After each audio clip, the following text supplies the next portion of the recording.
మహాత్మా గాంధీ గారు తన మొదటి మీటింగ్లో మాట్లాడడానికి వెళ్ళినప్పుడు ఆయన వెళ్ళి 2 నిమిషాలు మాట్లాడి వచ్చి కూర్చున్నారంట.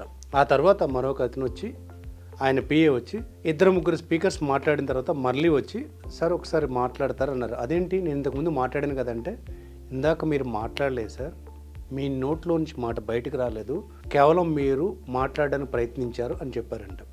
ఆ తర్వాత ధైర్యం తెచ్చుకొని మళ్ళీ మాట్లాడారంట. ఇది వాస్తవం కాదు కాసేపు పక్కన పెడితే చాలామందికి ఇటువంటి పరిస్థితే ఉంటుంది. అక్కడికి వెళ్ళిన తర్వాత స్టేజ్ మీదకి వెళ్ళిన వెంటనే చెప్పాలని కూడా మొత్తం ఆగిపోవడం, మనం చాలా గొప్పగా మాట్లాడామనుకున్న మాట పెగలకపోవడం, చేతులు చెమట పట్టడం జరుగుతుంది. మరి ఇటువంటి వాటిని మనం పక్కన పెట్టి అద్భుతంగా మాట్లాడే అవకాశం ఒకటి ఉంది. అదే పబ్లిక్ స్పీకింగ్ స్కిల్స్ ట్రైనింగ్లో మారుతుందా అంటే ఖచ్చితంగా. ఎందుకంటే మీరు భయపడడానికి కారణాలు ఏంటో చూసుకొని ఆ గ్యాప్ పోవడానికి పూర్తి స్థాయిలో ప్రాక్టీస్తో కూడిన సపోర్ట్ ఉంటుంది. కాబట్టి ఎవరైనా సరే అద్భుతమైన స్పీకర్గా మాట్లాడచ్చు.